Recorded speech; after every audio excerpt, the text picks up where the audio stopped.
Gentlemen, the India-EU trade deal happened earlier this year, and it was really the mother of all deals. And it was followed up by what many call the India-US trade deal, or the father of all deals, as many are talking about. But clearly, the India-EU trade deal was extremely comprehensive, and it brings together 1/4 of the global economy. I won't waste any more time. I want to open this up to our panelists. All three of them have been working very closely on the India-EU deal and the India-EFTA deal as well. So let me begin with Ambassador Ackerman, the German ambassador to India. How would you rate the importance of this deal at a time when the relations between US and Europe are deteriorating?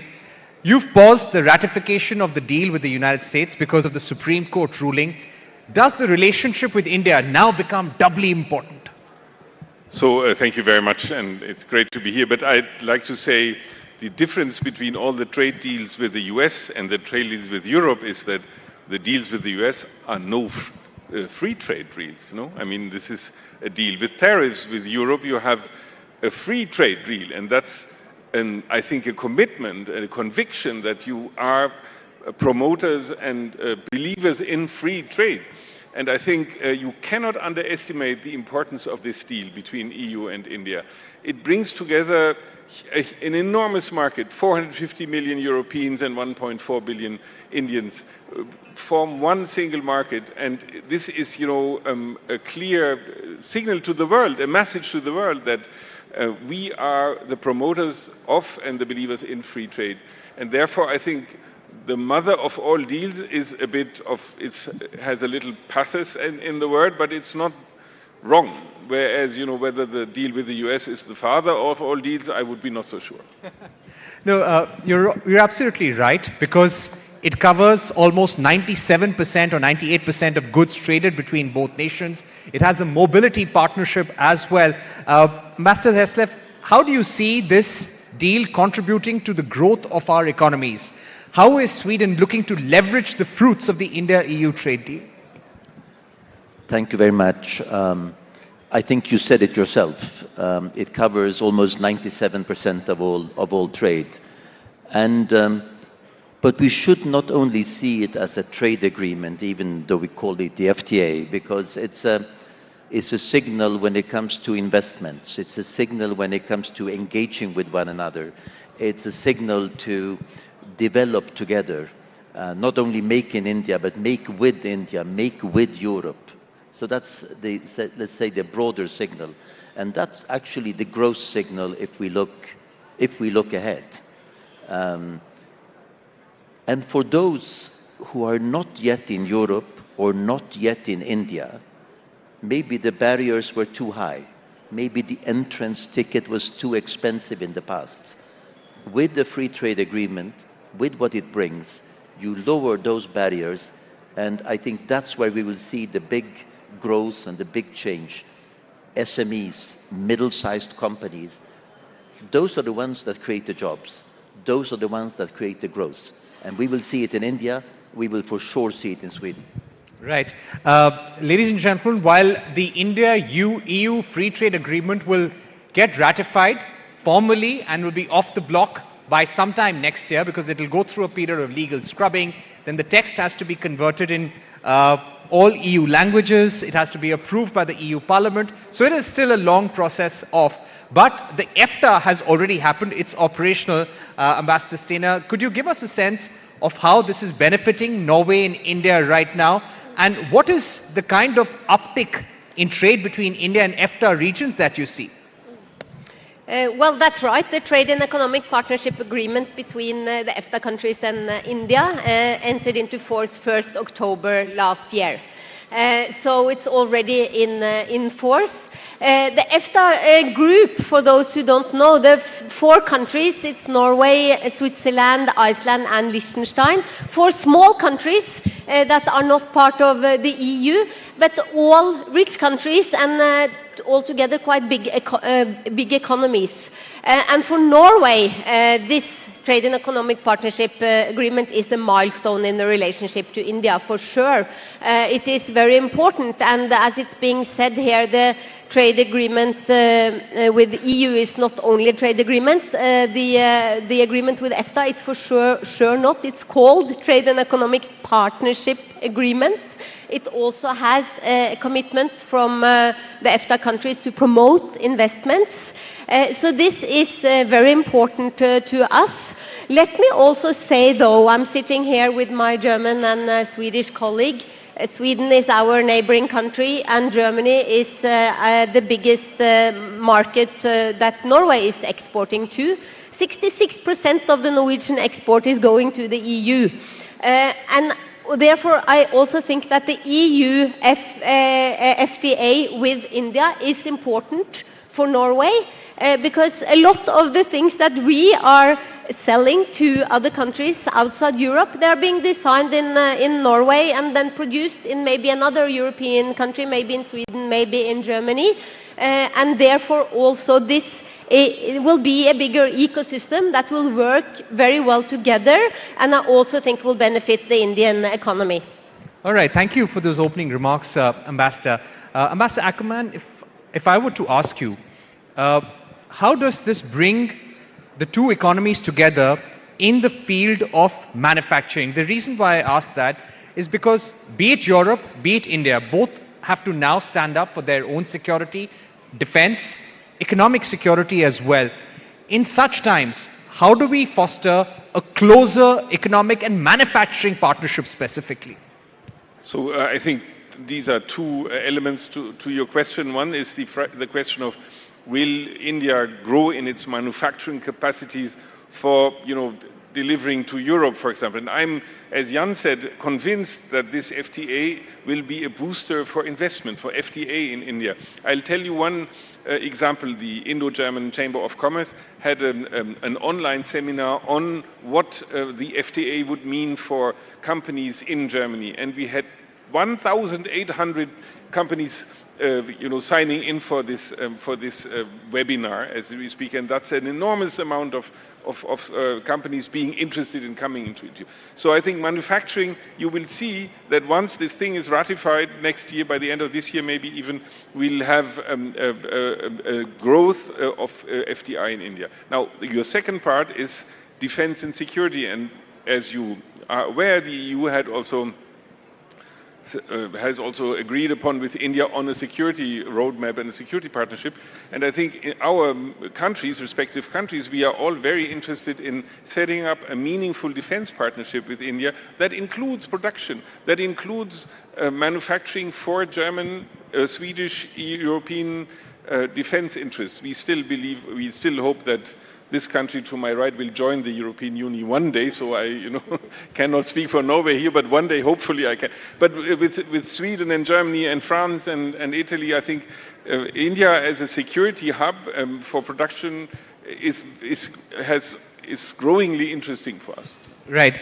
If I may ask a follow-up question, Ambassador, and that would be about our defense relationship. We've had a close defense relationship in the past, but we see that the submarine deal between ThyssenKrupp and MDL is in final stages. If that were to happen, how will this probably solidify or strengthen our defense partnership for the future?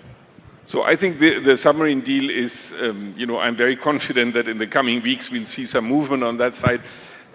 This will be a game changer for our bilateral security cooperation. And you'll see here again that parts of this production, of course, will take place in India, the biggest part, the larger part. And that means that, ThyssenKrupp will set up shop here in India. MDL, its venture partner in Mumbai, will produce. And I think that's a wonderful example how, India and European countries can join hands and come up with a product that is to the use of all of us. Right. Ambassador Thesleff, to ask you about where we are right now with the India-EU FTA. Has the legal scrubbing begun? By when do you expect the first draft to be circulated among EU nations? I know that the legal scrub has started. The prospect for that, the time prospect, because it's not only done on the European side, it's done on the Indian side. I don't want to predict that, but if you look at other free trade agreements that India has entered into, or even other partners have entered into, even before the agreements enter into force. This starts a process, both in India and in the other countries. What is our task now, before the entry into force of the agreement, is to pave the way, prepare for it. We have to sell this agreement internally in Europe, internally in India. Explain what are the benefits, what is changing, how can you access a market that was inaccessible before. I know for the SMEs, the EU is setting up focal points, both in Brussels but also in India, to see how one can facilitate that process. In the case of my country, and I'm sure it's the case of others also, we will also have campaigns. In Sweden we call it Time for India, and in India we'll call it Time for Sweden. But it's really, this is not a waste of time. This is actually the run-up to the entry into force, and we should make the most out of it, and we will. If I were to follow up, how can India make the most out of it? Over the last 1 year, there have been a number of reforms, bringing down the GST rates to 2. Deregulation has been a constant exercise. Quality control orders, I think almost 70 of them have been done away with. What more can be done in terms of the ease of doing business? Because I believe non-tariff barriers will be a very important part of the FTA. No, a lot is happening, and a lot has been done. I think to reap the full benefits out of the agreement that has been concluded, we have to continue that process. And there are things, you mentioned the QCOs, a lot of them have been done away with, but there are some who still remain. We are very happy that the intellectual property rules were included in the negotiations, but there are still, I think, things to be done on the IP rules. There are, if you look at, for example, something that is very close to our heart is the green technology, green transition, decarbonization. There are still, between different states in India, individual rules that are for that state, but not nationwide. So all these things, the harmonization of rules doesn't stop. And we are convinced, and we see that India is committed to do that, and that's what we should pursue. Right. Ambassador Sena, from your point of view, are there certain recommendations for ease of doing business, something that can be done better? Well, I agree with my Swedish colleague here. A lot is being done.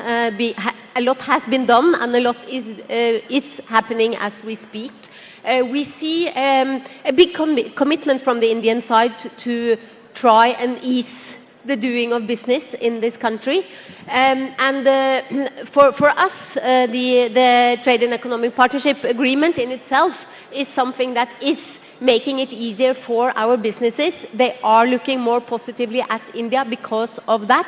And also, there is a particular EFTA office set up in Invest India to help those businesses who would like to invest in India, and where they can also raise concerns that they have. So we see a lot is being done, but this is a very complex society. It's the most populous country in the world. It's 28 states here, and meaning 28 different sets of regulations also. So this is complex, and of course there is still work to be done.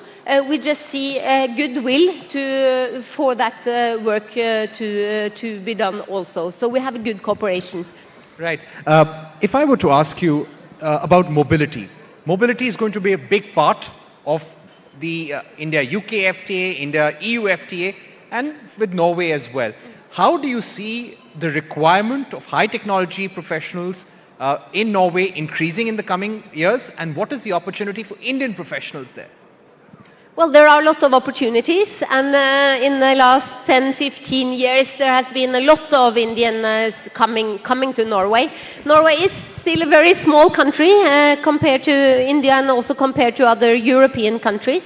But we have about 20,000 Indian professionals in Norway now, and in relation to our population it's quite a lot. They are very active in the tech business, in the service industries, and we also see the TEPA is helping in this way. It's helping for more focus. We also have Norwegian tech companies. The biggest Norwegian banks, they have big operations in India, so they also employ Indian professionals here in India. And this is definitely easing up, and it's happening also as we speak. All right, I'll just take the final set of questions. Ambassador Ackerman, when it comes to the automobile industry, how satisfied are you with the kind of tariff arrangements that have been arrived at? German companies, European car makers, Volvo, they've been around in India for decades. But do you feel that you'll get more market access now? Yes, I think for us, the automotive chapter in the FTA is a good chapter, and I think it will lead to more investment also by the German car makers here in India. You know, all the big car makers are here, and they produce their cars, and I think they see an enormous potential for their upper echelon, high quality cars here in India, and the FTA will, for us, be a huge step forward in that direction. All right, we've completely run out of time, but I'd like to thank Ambassador Thesleff, Ambassador Ackerman, and Ambassador Steiner for being with us here on this panel on the India-EU Free Trade Agreement. This is a momentous year for India-EU relations, and let's hope this FTA gets ratified fast and we're able to enjoy the fruits of this agreement. Thank you.